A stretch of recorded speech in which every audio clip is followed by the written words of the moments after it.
కూడా చాలా అంశాలు ఆవిడ మాట్లాడారు. మన రాష్ట్రానికి సంబంధించి కూడా లాస్ట్ బడ్జెట్లో కూడా చాలా అంశాలు పెట్టారు. లాస్ట్ 7-8 మంత్స్గా కూడా కేంద్ర ప్రభుత్వం నుంచి అనేక రకమైనటువంటి నిధులు మనకు రావటం జరిగింది. 2,08,000 కోట్ల రూపాయల పెట్టుబడులకు సంబంధించి లాస్ట్ మంత్లోనే నరేంద్ర మోదీ గారు, ప్రధానమంత్రి గారు ఆయన శంకుస్థాపన చేసి వెళ్ళటం కూడా జరిగింది. పోలవరానికి పూర్తి స్థాయిలో సహాయ సహకారాలు అందిస్తాం. అదేవిధంగా రాష్ట్ర రాజధానిగా అమరావతి ఉంటుంది, అమరావతికి కూడా సహాయ సహకారాలు అందిస్తామని చెప్పి కూడా చెప్పడం జరిగింది.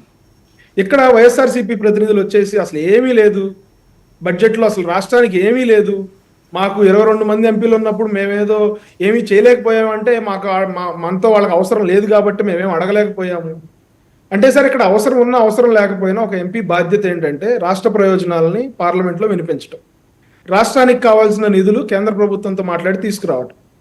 సో ఇక్కడ ఎలా ఉంటుందంటే సార్, వాళ్ళకు కూడా మనం ఇచ్చిన నిధులు సక్రమంగా వినియోగిస్తున్నారు అని అనుకుంటే ₹1 ఎక్స్ట్రా అడిగినా మనకి ఇచ్చే పరిస్థితి ఉంటుంది. అదే ఈ ఇచ్చిన డబ్బులన్నీ పప్పు బెల్లల్లాగా ఖర్చు పెట్టేసుకుంటారు, లేకపోతే దారి మళ్ళీ ఇచ్చేసుకుంటారు, వీళ్ళ పర్సనల్ వ్యక్తిగతంగా దాన్ని వాడేసుకుంటారు అనే ఆలోచన ఉన్నప్పుడు ఎవరైనా కూడా ఆలోచించే పరిస్థితి ఉంటుంది. కేంద్ర ప్రభుత్వం జల్ జీవన్ మిషన్ అని చెప్పి ప్రతిష్టాత్మకంగా దేశం మొత్తం ప్రతి ఒక్కళ్ళకి, ప్రతి కుటుంబానికి, లేకపోతే ప్రతి హౌస్ హోల్డ్కి మంచినీరు ఇవ్వాలన్న ఆలోచనతో జల్ జీవన్ మిషన్ అనే ఒక కార్యక్రమానికి శ్రీకారం చుడితే సార్, కనీసం జగన్మోహన్ రెడ్డి గారు అందులో సగం వంతు కూడా మన రాష్ట్రంలో ఉపయోగించుకోలేకపోయారు.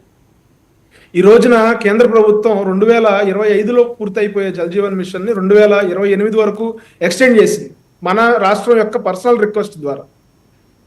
మేము గడిచిన ప్రభుత్వం సరిగ్గా ఉపయోగించుకోలేకపోయింది, రాష్ట్ర ప్రభుత్వం ఇవ్వాల్సిన షేరు వాళ్ళు ఇవ్వలేక మీరు ఇస్తానన్నది కూడా వద్దన్నారు, కానీ ఇప్పుడు మేము పూర్తి స్థాయిలో దాన్ని వినియోగించుకోబోతా ఉన్నాం అని చెప్పి ఎక్స్టెండ్ చేయమంటే 2028 వరకు ఎక్స్టెండ్ చేయడం జరిగింది. అదేవిధంగా మన రాష్ట్రంలో మన చంద్రబాబు నాయుడు గారు, పవన్ కళ్యాణ్ గారు విజన్ 2047లో భాగంగా ప్రతి కుటుంబానికి ఒక ఎంటర్ప్రెనర్ ఉండాలి అని ఒక ఇది పెట్టుకున్నారు, ఒక నియమం పెట్టుకున్నారు. దానికి సంబంధించి ఎంఎస్ఎంఈలకు కూడా ఊతం ఇచ్చేలాగా ఈ రోజున కేంద్ర ప్రభుత్వం బడ్జెట్లో ప్రవేశపెట్టడం జరిగింది. అదేవిధంగా సివిల్ ఏవియేషన్ సార్, గతంలో అశోక్ గజపతి రాజు గారు ఉన్నారు సివిల్ ఏవియేషన్ మినిస్టర్గా మన రాష్ట్రం నుంచి. ఇప్పుడు రామ్మోహన్ నాయుడు గారు ఉన్నారు. ఉడాన్ అనే ఒక పథకానికి, ఉడాన్ అనే ఒక స్కీమ్కి అది 2026కి అయిపోతుంది సార్.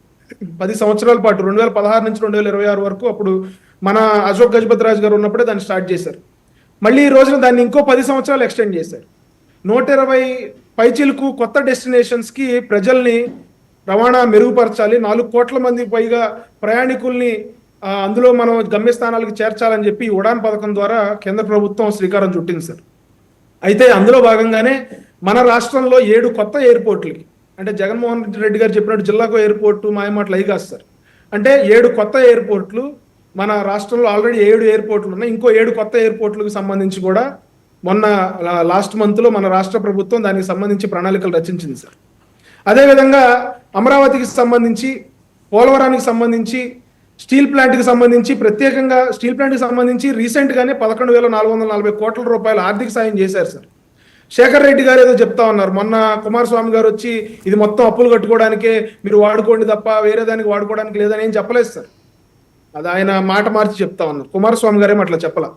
ఈ ప్లాంట్ని, ఈ రాష్ట్ర ప్రజల భావోద్వేగాలతో నిండి ఉన్న ఈ ప్లాంట్ని విశాఖ ఉక్కు ఆంధ్రుల హక్కు అనే ఒక నినాదానికి మేము కట్టుబడి, మీ భావోద్వేగాలు మేము అర్థం చేసుకుని ఈ ప్లాంట్ని రివైవ్ చేయాలి, 300 మిలియన్ టన్నుల ఐరన్ ఉత్పత్తిని మన దేశం మొత్తం చెయ్యాలి అని చెప్పి నరేంద్ర మోదీ గారు వికసిత్ భారత్లో భాగంగా ఆయన ఏదైతే కళ్ళగన్నారో అందులో భాగంగా ఈ ప్లాంట్ను కూడా నవరత్న కంపెనీలాగా ఉన్న ఈ ప్లాంట్ని రివైవ్ చేస్తామని చెప్పి ఆ రోజున చెప్పడం జరిగింది.